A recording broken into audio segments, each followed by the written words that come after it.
Taste the Daily.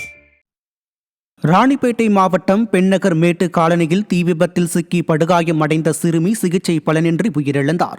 கடந்த 5ஆம் தேதி வீட்டின் சமையலறையில் ஏற்பட்ட தீ விபத்தில் சிக்கி 7ஆம் வகுப்பு படித்து வந்த சிறுமி இளவரசி படுகாயம் அடைந்தார். சிகிச்சைக்காக வேலூர் அரசு மருத்துவமனையில் அனுமதிக்கப்பட்ட சிறுமி 7 நாட்களுக்கு பிறகு சிகிச்சை பலனின்றி உயிரிழந்தார். விடியா திமுக அரசின் மீது சிறிதும் பயம் இல்லாததால் அரசு மருத்துவமனையில் முறையான சிகிச்சை அளிக்காததே சிறுமி மரணத்திற்கு காரணம் என பெற்றோர் உள்ளிட்ட பொதுமக்கள் குற்றம் சாட்டினர். ஈரோடு மாவட்டம் அம்மாபேட்டை அடுத்த பூதப்பாடியில் பட்டா கேட்டு மக்கள் ஆர்ப்பாட்டத்தில் ஈடுபட்டனர்.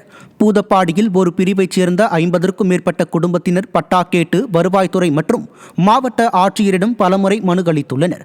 ஆனால் ஸ்டாலின் அரசு அதிகாரிகள் மக்களின் கோரிக்கையை செவிசாய்க்காமல் அலட்சியமாக செயல்படுவதாக குற்றம் சாட்டி அம்மாபேட்டை காவல் நிலையம் அருகே பொதுமக்கள் ஆர்ப்பாட்டத்தில் ஈடுபட்டனர். லட்சக்கணக்கானோருக்கு பட்டா வழங்கியதாக வெற்று விளம்பரம் வெளியிட்டு வரும் ஸ்டாலின் அரசு மக்கள் விரோத அரசாக இருப்பதற்கு பூதப்பாடி ஆர்ப்பாட்டமே சாட்சியாக இருக்கிறது.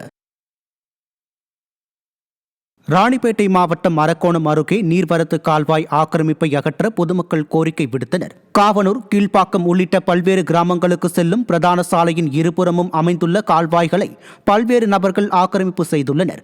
இதுகுறித்து ஊரக வளர்ச்சித்துறை அதிகாரிகளிடம் பொதுமக்கள் பலமுறை மனு அளித்தும் நடவடிக்கை எடுக்கவில்லை என கூறப்படுகிறது. நீர்வரத்து கால்வாய் ஆக்கிரமிப்பை உடனே அகற்ற வேண்டும் என விடியா ஸ்டாலின் அரசு அதிகாரிகளுக்கு பொதுமக்கள் கோரிக்கை விடுத்தனர். நீர்ப்பாசன கால்வாயை திரு சீனிவாசன் என்பவர் ஆக்கிரமித்து தண்ணீர் செல்வதற்கு இடமில்லாமல் எல்லாத்தையும் மூடி வைத்துக் கொண்டிருக்கிறார். இதற்கு வேலூர் புதிய பேருந்து நிலையத்தில் காத்திருந்த சட்டக்கல்லூரி மாணவர்களை மதுபோதையில் ஆபாசமாக பேசி தாக்கிய காவல் ஆய்வாளர் மீது எஸ்பி அலுவலகத்தில் புகார் அளிக்கப்பட்டது. அதிகாலையில் பேருந்துக்காக காத்திருந்த சட்டக்கல்லூரி மாணவர்களிடம் பொதுமக்கள் செல்லும் பாதையில் நின்றிருந்த இருசக்கர வாகனத்தை எடுக்க கோரிய காவல் ஆய்வாளர் சீனிவாசன் ஆபாச வார்த்தைகளால் பேசி தாக்கியுள்ளார்.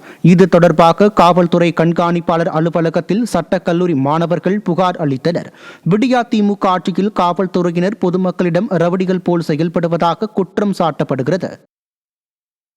திருப்பரங்குன்றம் குடமுழுக்கு விழாவை ஒட்டி மதுரை மாவட்டம் முழுவதும் விடுமுறை அளிக்க அதிமுக வலியுறுத்தியுள்ளது.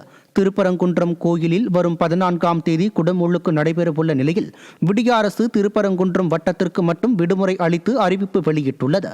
இதையறிந்த மதுரை புறநகர் கிழக்கு மாவட்ட செயலாளரும் அதிமுக சட்டமன்ற உறுப்பினருமான ராஜன் செல்லப்பா திருப்பரங்குன்றம் குடமுழுக்கு விழாவிற்கு பல்வேறு பகுதிகளில் இருந்தும் பக்தர்கள் வருவார்கள் என்பதால் குறைந்தபட்சம் மதுரை மாவட்டத்திற்கு மட்டுமாவது விடுமுறை விட வேண்டும் என ஸ்டாலின் அரசை அறிவுறுத்தினார்.